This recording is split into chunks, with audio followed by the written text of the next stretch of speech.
So we talked about the Jets' losing streak a lot last week against the Patriots and how they could halt it in its path with the way the Jets' season had been going. Well, instead, it extended to 14 games. 14 times the Jets have lost the Patriots straight. Mike, what stood out to you, maybe in the post-game, most interestingly, in this game? The other day, I was walking on the street, and I saw a guy walking his dog. You probably figure out where this is going right now, and the dog decided that he wanted to use the facilities right there on the sidewalk. And I know that guy looked at me because he thought about walking away without picking it up. But he said, no, all right, he saw me. We made eye contact. That little blue bag? Ours are green in Hoboken. Oh, are they? What color they are around you? They're green around me.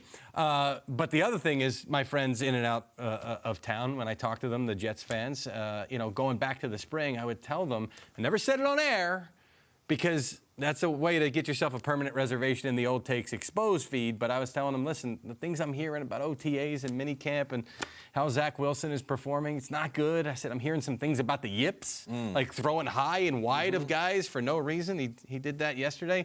And they would say, why do you hate Zach? I said, I don't hate Zach. I'm just telling you what I'm hearing. We're talking football. I don't hate Zach. Well, yesterday, Zach Wilson, after the game, was asked this. As an offense, though, I mean, you guys are only able to score 3 points. The defense only lets up 3 points. I mean, do you feel like you let the defense down at all? No. Thank you.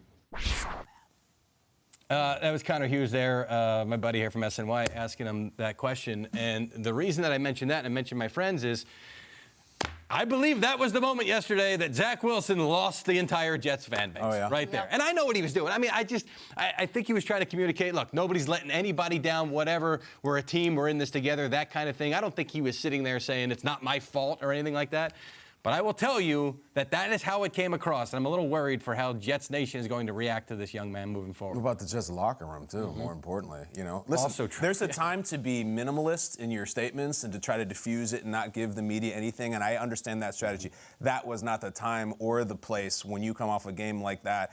I look back a couple weeks back when the Bills were really scuffling and Josh Allen was throwing these red zone interceptions and they looked bad and he was not playing well. He comes out and he goes, really tough to win when your quarterback plays like bleep. I was atrocious in the second half, just bing, bing, bing, bing. Like that's what you do. To just sit there and say no while your head coach says you played like dog bleep and the wide receiver says we were bleeping sorry and everybody's going off and you just say no and have nothing to say about like, I need to be better, I need to do this. What stood out from that game was Zach Wilson should have been sat down. And I think it's really interesting. If that punt return doesn't happen, they go to overtime. Is he playing overtime? Or is Saleh just break the glass and say, screw this, there's no way we're going to be able to score? Because you're watching that game, they had nothing. There was zero chance that they were going to move the ball and score with Zach Wilson. Every pass, you were like, I was shocked it wasn't intercepted. And, I mean, this speaks for itself. Like, why would you not sit him? And I understand Saleh's trying to keep the boat steady, and they have a really good record and the good season, but my God, they can't win like that. That was an awful, very, very winnable game. Not just like they were down 31-27. It was 3-3, and the defense was playing the game of the year against the Patriots. And for 4 quarters, they got to go against Bill Belichick and these guys. And then afterwards, the quarterback says, no, I have nothing else to say. Terrible, terrible idea for Zach Wilson. Should have been sat down, should have played better, and should have chosen his words differently. Just an awful day from start to finish. You're spot on. And I think what bothered me most is as you're listening to the question being asked, he barely let him finish the question and was just like, nope. Nope. And it's just, if I'm a defender on that team, you have to take ownership of that performance. Zach Wilson had 9 completions. The Jets had 10 punts. Like, as an offense in the NFL, you have to be better than that. And as I'm watching that game, this isn't the same old Jets. Their defense played their butts off. The Patriots only had 3 points, didn't score a touchdown the entire afternoon. They sacked Mac Jones time after time. They made enough plays to win that football game. No different than the first game here at MetLife, the home game for the Jets. The defense made enough plays to win that game, and Zach Wilson's 3 interceptions stopped him from winning that one. So then you go on the road and you play this game, and he has to be replaced in that game. Even if you feel like he's your quarterback for the future, you watched him on that last drive, and it's as if they're scared to death to actually go for the win in fear of the Patriots maybe getting a play and kicking a field goal to end the game. You're playing it safe, and it's a tie football game, and you have a chance to go down. You only need 3.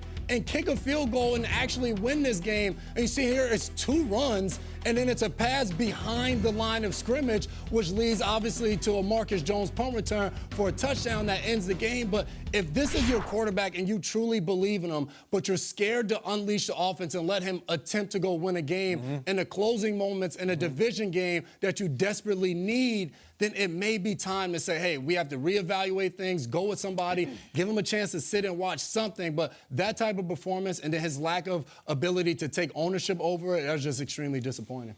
That offhanded quick no made me so mad watching it yesterday. My 3-year-old has entered this phase where I say, did you color on the wall? And she says, no. She says, no, I didn't do it. I said, you're holding the marker. She said, no, I didn't do it. She's 3. Zach Wilson, you're 23, and you were asked whose responsibility was 3 points on the scoreboard for, and you said, not mine? No, I don't feel like I'm letting the defense down. Seriously? I had to go 3 different websites to make sure I was reading the statistic correctly. It wasn't yard differential. It was just straight up that few yards of offense in the second half. Seriously, that's how you're going to respond to a question like that. We botch this. We're a good team here. We botch things all the time on live television. We get to a commercial and we're like, oh, man, Jay, sorry. I just, totally threw you under the bus there. And you're like, oh, good, we got this. Be mature. Stand up. Be an adult. You know what you do? You know what you do? Pick it up. Pick it up. Pick it up. Pick it up. Also, pick your teammates up.